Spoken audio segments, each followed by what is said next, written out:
So when you outline which symptoms you really want to take care of, it can help you choose a treatment.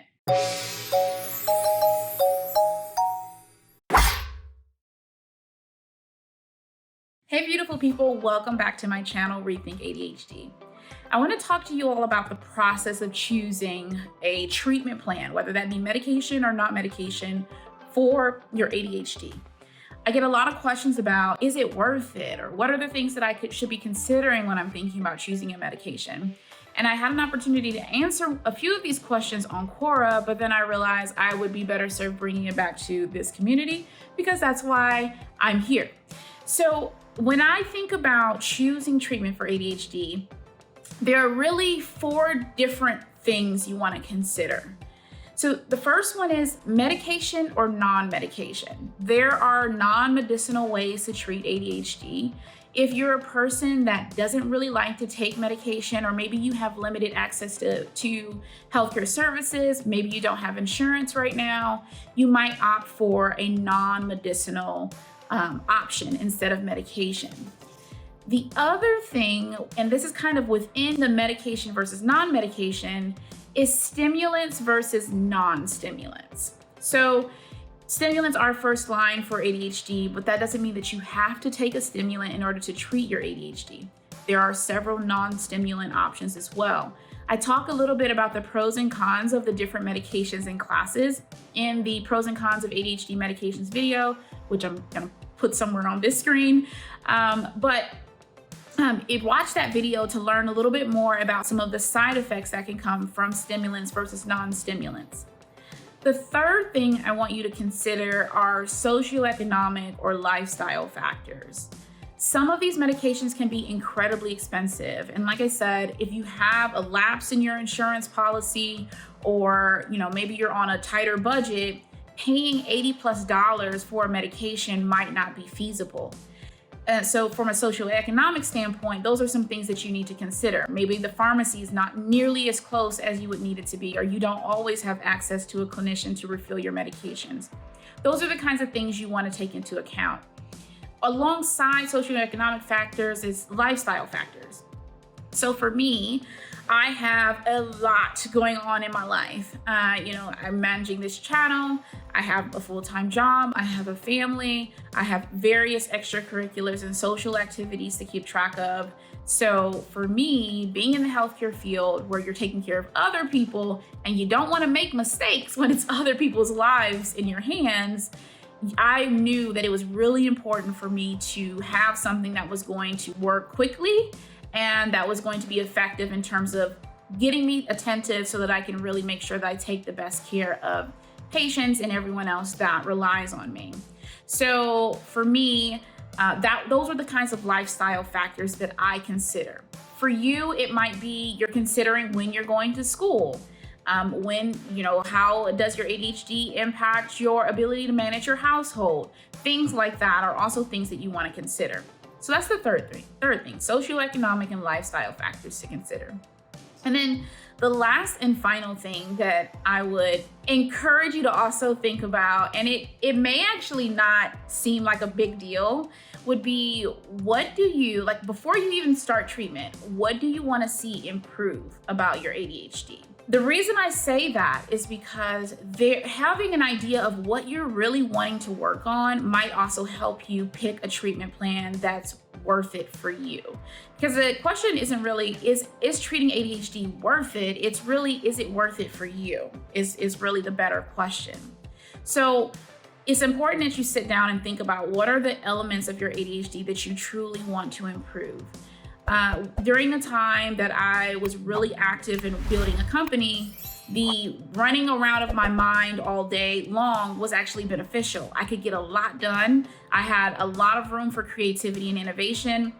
It was beneficial for me in that time. So if you'd asked me then, did I want a medication that was going to slow my mind down in any way, shape, or form, I would have said no. That's not what I'm looking for right now. So definitely think about what are the symptoms you want to be addressed. For some people, that's the inattentiveness. For other people, it's the exhaustion that's associated with trying to function without medication. For other people, it could be any variety of things that come with ADHD. Maybe it's memory. And so when you outline which symptoms you really want to take care of, it can help you choose a treatment. Some examples of that are, for stimulants and caffeine, for example, are really good for attention and focus. Non-stimulants like Intuitive or guanfacine, you may have heard it as its brand name, are really good for emotional dysregulation. So for you, it's really the emotional dysregulation that's really causing you the most upset in your life. You may not even choose a stimulant medication. You may go right away to a non-stimulant medication. NDRIs like Wellbutrin can help with both ADHD and depression. So if you have both, you may want to also consider that whenever you're choosing a medication.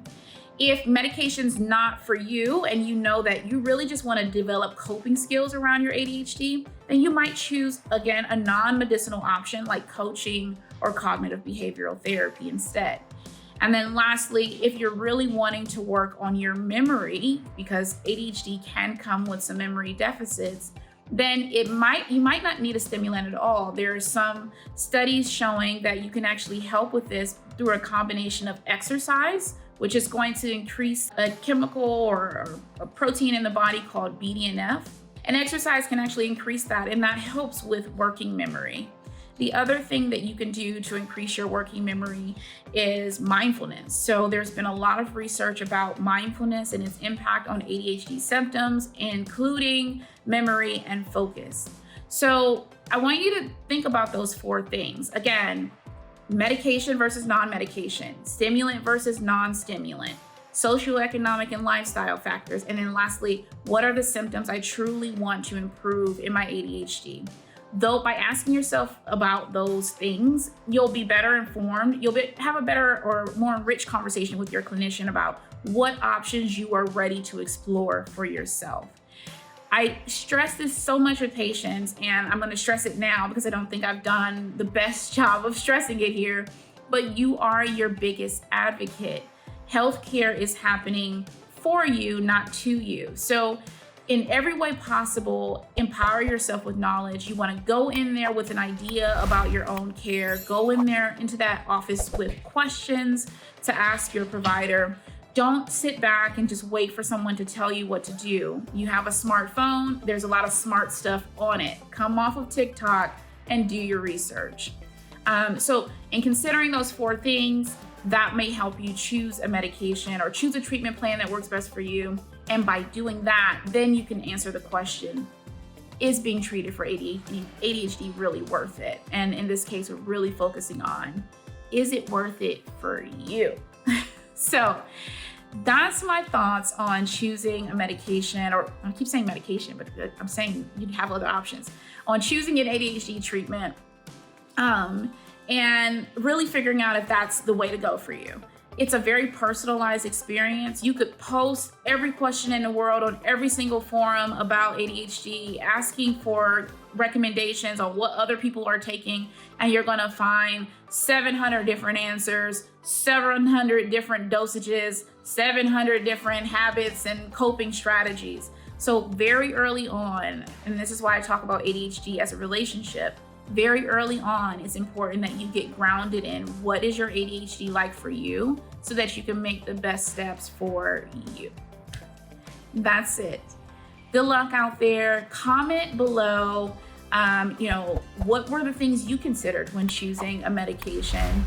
I'd love to hear and kind of have a conversation with you in the comments about that, but see you next week. Bye.